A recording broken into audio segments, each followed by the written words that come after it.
The sun hung high over the West Texas dust, baking the arena in a dry, golden silence. Men leaned against the rails, their weathered hats casting shadows over skeptical eyes. All their attention was locked on the same sight, a black stallion, massive and wild-eyed, yanking against the heavy chain that held him.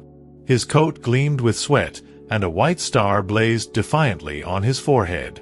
The horse was pure muscle and fury, and standing at his side, gripping the lead chain with raw, bleeding fingers, was a girl who looked like she'd crawled out of a storm, tough, unshaken, and burning with something deeper than fear. Her name was Zephyra Dorsey. Zephyra didn't flinch as the horse jerked and snorted beside her. Dust swirled around her boots, and the faint copper scent of blood lingered on her knuckles.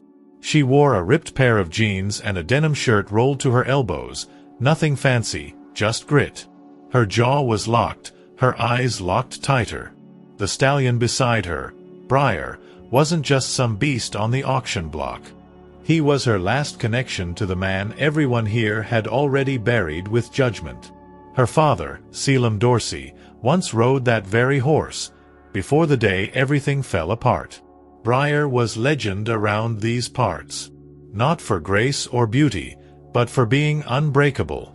5 wranglers had tried to tame him. 2 were hospitalized. 1 had his ribs crushed. Locals whispered the horse was cursed. "You can see hell in his eyes," they'd mutter, pretending not to stare.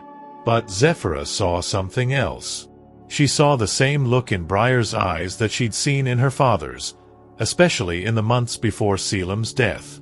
That same restless rage. That same pain. The auctioneer's gavel came down hard. Sold. The word echoed like a bullet across the corral. Zephyra didn't even blink. The buyer stepped forward, some rancher from out of county, but she stepped in front of him without a word. She looked at Briar, not like he was an animal, but like he was a person. A broken one. Her hand moved gently toward his face, and for a moment the black horse, feared and hated by all, stood still. No one breathed. The men behind the rails leaned in, frowns deepening. Was this girl seriously touching that thing without getting torn apart? Then Zephyra did something no one expected. She unlatched the chain. "Let go." Gasps scattered through the crowd. The buyer shouted something, but she didn't even turn. Dust kicked up around them as Briar stayed perfectly still, eyes locked on hers. And in that impossible silence, it became clear, Zephyra wasn't just handling a wild horse. She was challenging everyone in that corral. Every last man who said she couldn't. And Briar, he didn't move. Not an inch. If that scene gave you chills, just wait for what's coming next. Like the video, subscribe to the channel, and stay with us for more true stories that defy all odds. Zephyra and Briar are just getting started. Would you have the courage to let that horse go? Zephyra stood her ground as the dust began to settle. Briar hadn't bolted. He hadn't reared or snapped. He'd simply stayed by her side, breathing hard, ears flicking, but calm. It was the calm that rattled the crowd the most. A stallion like him, after years of chaos and fury, now still as stone. And the one who made it happen? A girl no older than 22, with fire in her veins and a last name that half the town would rather forget. Dorsey. That name still echoed like a wound in this place. The man who bought Briar stepped forward, voice sharp. "You lost your damn mind, girl? That horse don't belong to you anymore." But Zephyra didn't answer him. Her eyes were on Briar, one hand resting gently near the white star on his forehead. For a second, she looked like a child again, remembering. Her lips parted slightly, as if caught between holding back and saying too much. But she didn't speak. She just turned away and began leading Briar out of the pen. No one stopped her. Maybe it was fear. Maybe it was awe. Or maybe, deep down, they remembered Zephyra Dorsey, and how that man used to ride with the kind of grace and madness only true horsemen carried. Selim had died in that very arena, dragged 50 yards by Briar during a storm-shortened rodeo practice. They called it a freak accident. But Zephyra had always known better. Something had broken in her father long before that rope snapped. Something invisible, and no one had cared enough to look closer. Behind the wooden fence, whispers spread like wildfire. "She's crazy. That thing'll kill her by sundown." Just like her daddy, Zephyra heard it all. She always did. But she carried it the way her father had carried pain. Quiet, bitter, and pressed down so deep it turned into fuel. Briar nickered softly as she walked him toward the truck her uncle had left behind, the keys still in the ignition like someone knew she'd do exactly this. The truth was, Zephyra hadn't planned on taking Briar. Not today. She came to say goodbye, to watch from the edge like she always did, silent and small. But something in the way the men talked about him, about her father. It lit something she'd buried for years. She couldn't let Briar go to another set of cruel hands. Not when she knew, deep down, that horse wasn't wild. He was grieving. And in a way, so was she. The wheels of the old pickup rumbled over the gravel road, kicking up a trail of dust that shimmered in the fading sun. Zephyra glanced at the side mirror, watching as the silhouette of the auction barn shrank behind her. Briar stood in the horse trailer, oddly calm. She could barely hear him shift. It was as if he knew, just as she did, that something had changed back there. This wasn't just a ride home. It was a defiance. A beginning. Or maybe a return.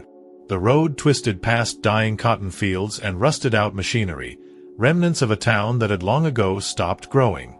Every bump in the road echoed through the old truck like memory.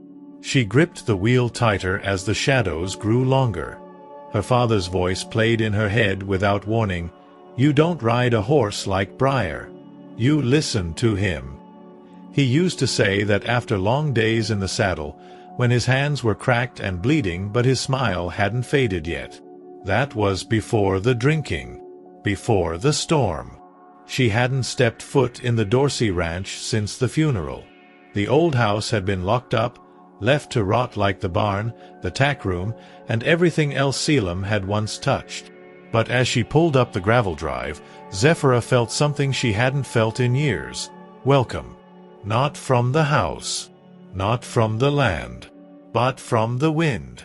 It moved through the dried grass like a whisper, brushing the sweat from her neck as she stepped down from the truck. Briar snorted as she lowered the trailer door. His eyes scanned the surroundings, ears flicking at the creaking barn doors in the distance. Zephyra didn't rush him. She simply stood beside the ramp, giving him space. After a long pause, the black stallion stepped down on his own, slowly, cautiously, but without resistance. The white star on his forehead glinted in the amber light, and for a split second she could almost see her father walking beside him, tall and proud like he used to be. Inside the barn, everything was covered in dust and silence. Saddles hung like relics, and the smell of old leather clung to the air. Zephyra lit a lantern and led Briar into the same stall he'd once claimed as his own. He walked in without hesitation. She expected defiance, maybe panic. But instead, he lowered his head and let out a long, trembling breath. That night, as she sat alone on the porch with a worn photo of her father in her lap, Zephyra heard something strange. Not in the air, but in her memory. It was her father's voice again. Only this time, whispering words she didn't remember him saying. And they chilled her to the bone. The photo trembled slightly in Zephyra's hands as the wind picked up, tugging at the corners of the memory like it wanted to pull it away. Her father was younger in the picture, his face not yet worn down by regret.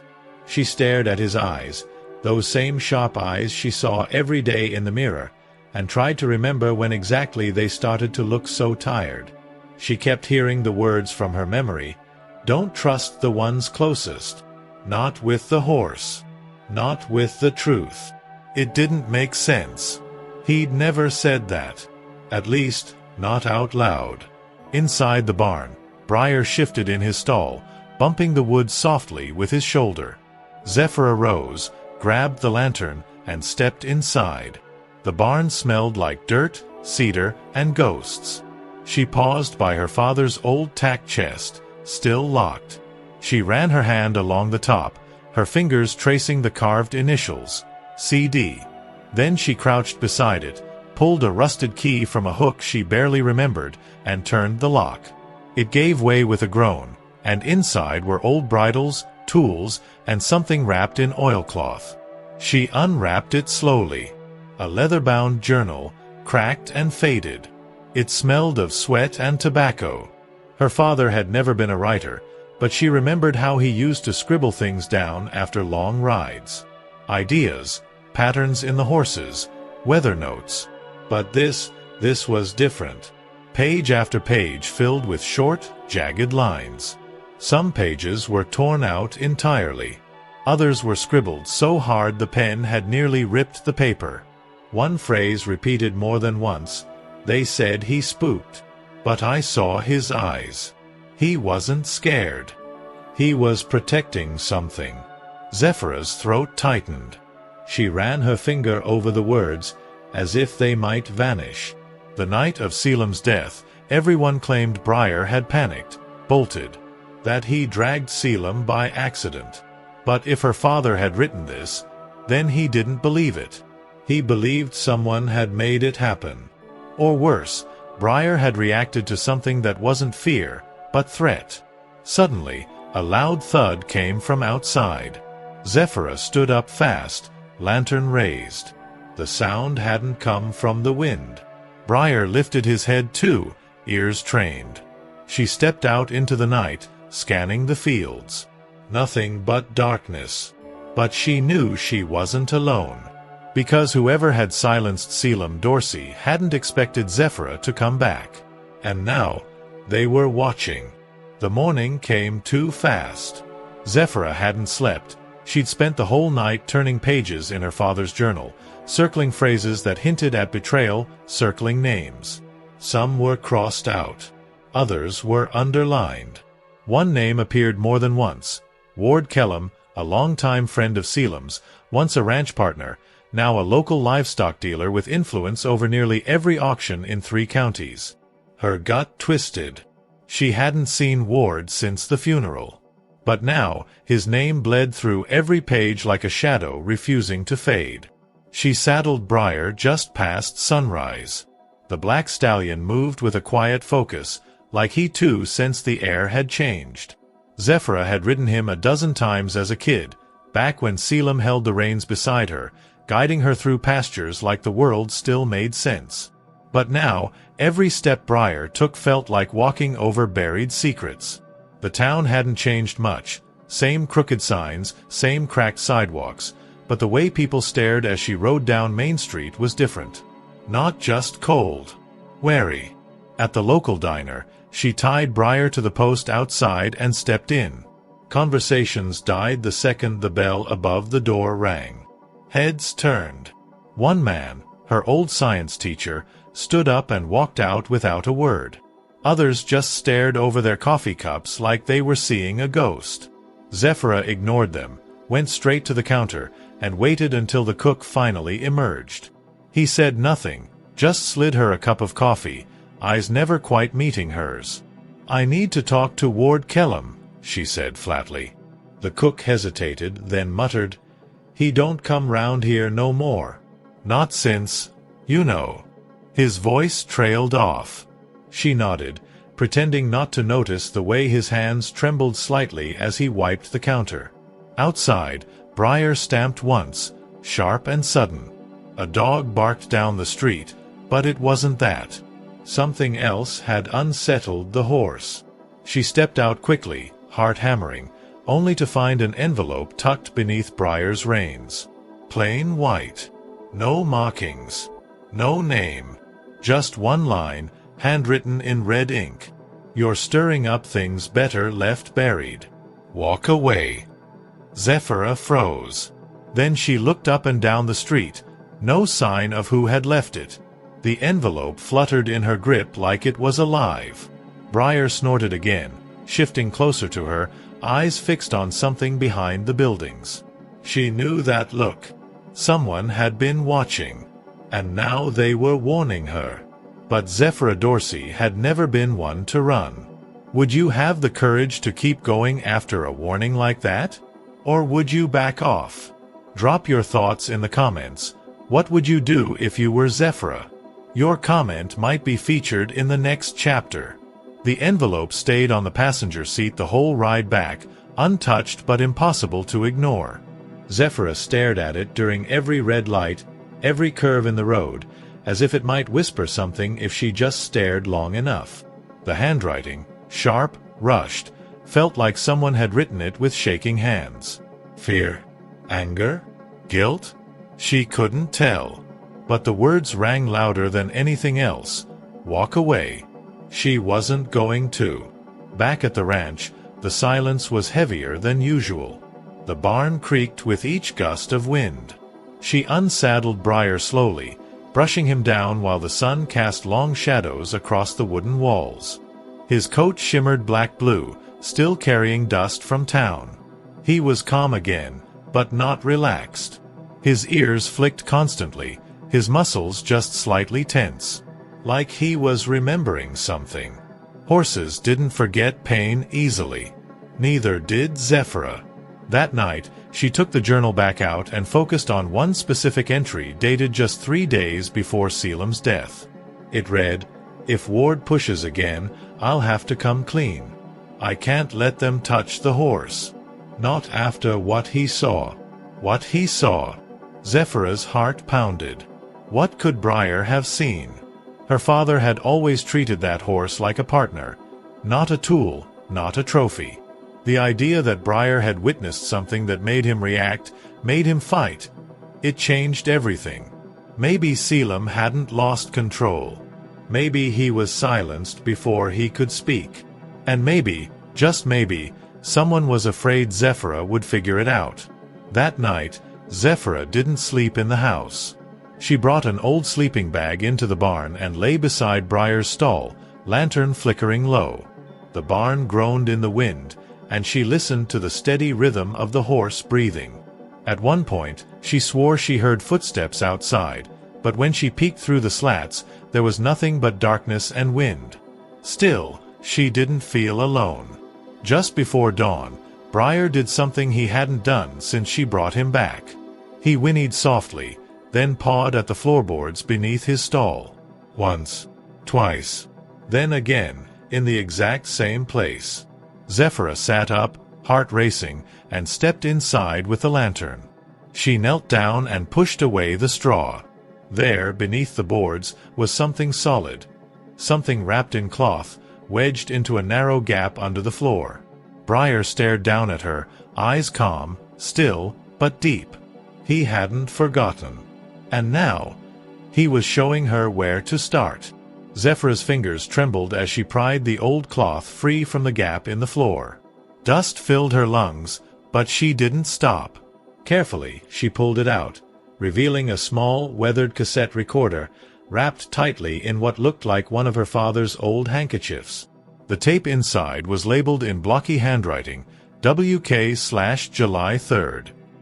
Her pulse quickened. WK, Ward Kellum. The date was just 2 weeks before Selim died. She sat down in the straw, her legs folding beneath her, and stared at the device like it might bite. Her father had hidden this. Why? Was it dangerous? Proof of something? A confession? A warning? Zephyra looked at Briar, who remained still in his stall, watching her. He had led her here. Not by accident. Slowly, she stood, dusted herself off, and walked back to the house, clutching the recorder like it was a live wire. Inside, she dug through an old drawer in the den until she found an old cassette player, still plugged in beside the stack of forgotten country tapes. She slid the tape in with shaky fingers, pressed play, and braced herself. At first, static. Then a voice, her father's. I told him no. I told him we don't cut corners like that. That horse knew. He saw it, saw Ward switch the meds. "I swear to God, Zeph." He looked right at him. And Ward panicked. Zephyra covered her mouth. Her father sounded exhausted, desperate. "If anything happens to me, it wasn't the horse. It was never the horse. Briar didn't spook. He tried to protect me. They'll blame him, but don't believe it. Ward has too much at stake, and he'll burn it all to keep the lie alive." The tape ended with a soft click. Zephyra sat there, frozen. Her hands curled into fists. She had always known something wasn't right. Selim wasn't perfect, but he wasn't careless. And Briar had tried to help. He had seen it all. And for 3 years, they'd all treated him like a monster. Not anymore. Outside, the sun broke over the fields, casting light across the land her family had nearly lost. Zephyra stepped out onto the porch, gripping the recorder tightly. Briar stood at the fence, his black coat shining like polished coal. The white star on his forehead caught the first light of morning. They had their proof. Now, it was time to bring the truth to light. Zephyra didn't wait. By noon, she was back on the road, the cassette recorder wrapped tightly in a bandana inside her saddlebag. Briar trotted beneath her like he knew exactly where they were going. She hadn't ridden him this fast since she was 16. The wind whipped her hair back, and the dust behind them rose like a trail of ghosts. Every hoofbeat brought her closer to Ward Kellam's ranch, the same place where her father had once worked, trusted, and in the end, been betrayed. The Kellam estate sat wide and low against the landscape, with 3 barns and a white house too clean for honest work. As she approached the front gate, a ranch hand stepped forward, raising an eyebrow. "Can I help you?" he asked, wiping his hands on his jeans. Zephyra didn't answer. She just stared past him, toward the porch where a man now stood, tall, lean, and older than she remembered, but with the same calculating eyes. Ward Kellam. "Well, I'll be damned," he said, stepping forward slowly. "Zephyra Dorsey. Thought you were smart enough to stay gone." His voice was calm, almost amused. That made her angrier. "I found the tape," she said, her voice steady. "My father recorded everything." For a flicker of a second, the smile dropped from Ward's face. Just enough for her to see the truth. He tried to recover, tilting his head. "That's so. You digging up ghosts, girl? That horse messed with your head more than I thought." Briar let out a sharp snort behind her. Zephyra didn't move. "You switched the medication. You tried to cover it. He knew. And you killed him for it." She pulled the recorder from her saddlebag, held it up. "This doesn't go away, Ward. Not this time." Silence stretched like a taut rope. A ranch hand took a nervous step back. Ward's jaw clenched, the vein on his neck twitching. But then he laughed, cold, flat. "You really think anyone's gonna believe a dead man and a broken girl riding a monster?" Zephyra turned the recorder on. Her father's voice filled the dusty air. Word by word. Truth by truth. Ward's smirk vanished. She leaned forward slightly in the saddle. "You don't get to own the story anymore." Behind her, Briar pawed at the ground, the dust swirling around his hooves like a storm about to break. And for the first time in years, Zephyra Dorsey was no longer afraid of her last name. The sheriff's office was quieter than she expected. Zephyra sat across from a heavy oak desk, the cassette recorder placed between her and Sheriff Rayner Holt, a man who had known Selim Dorsey for 20 years and who had chosen silence over questions when it mattered most. He held the recorder in his weathered hands like it might explode. Behind him, the flag of Texas hung limp, as if even it was holding its breath. "I listened to the whole damn thing," Rayner finally said, voice low. Selim sounded scared, desperate. "And if what he said about Ward is true," he trailed off, then looked Zephyra in the eye. "Why'd you wait this long to bring it in?" "I didn't have it until now," she replied. "Briar showed me. He led me to it." Her voice didn't shake. "Not anymore. My father hid it because he knew someone would come looking. Someone dangerous. Ward didn't just want the horse gone, he wanted the truth buried with him." The sheriff nodded slowly. Then he stood, walked to the back room, and made a phone call she couldn't hear. When he returned, he said only 2 words, "Stay ready." By sundown, word had spread. The tape was real. A warrant was being drawn. But people had long memories in this town, and deeper loyalties. As Zephyra rode Briar back to the ranch, she saw the looks. Some were wide-eyed with shock. Others were dark with resentment. Not everyone wanted justice. Some just wanted the story to stay dead. That night, she slept with the barn door locked, a flashlight and her father's old hunting rifle by her side. Briar didn't sleep. He stood in the stall all night, silent and watching, ears pricked toward the trees. And just before dawn, a truck engine echoed in the distance. Zephyra didn't hesitate. She opened the stall, led Briar out into the open, and waited. The truck stopped at the edge of the property. 3 men got out. None were the sheriff. One of them carried a crowbar. Another held a chain. They didn't expect her to step forward, rifle in hand, Briar at her side, standing tall beneath the morning sky. "This land saw my father's last breath," she said, loud enough for them to hear. "You want to silence me? You'll have to go through him first." The black stallion reared, hooves slamming the dirt with thunder. And the men, the same kind who once whispered and watched from the shadows, finally understood. She wasn't her father's shadow. She was his fire.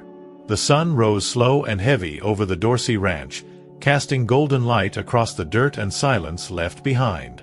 The men who came to intimidate her never crossed the fence. Whether it was Briar's stance, Zephyra's grip on the rifle, or the weight of the truth itself, they backed down. Slowly, one by one. No words. Just the sound of retreating boots and a truck disappearing into the trees. She watched until the dust settled. And only then did she breathe again. By noon, Ward Kellum was in handcuffs. Sheriff Holt stood in front of the town courthouse with the cassette in hand, playing it on the old community loudspeaker, every word her father recorded now echoing through the same streets where he'd been blamed and buried in shame. People stood in silence. Some removed their hats. Others wiped at their eyes. No one spoke while Selim's voice filled the air one last time.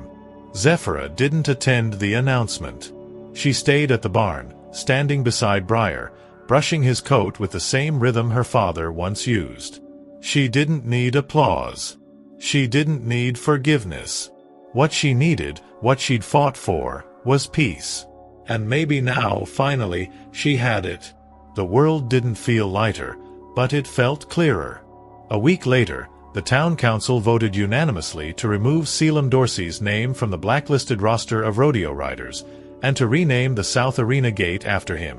Zephyra received the news in a quiet letter. She folded it and tucked it into her father's old journal, placing it back in the drawer where it belonged.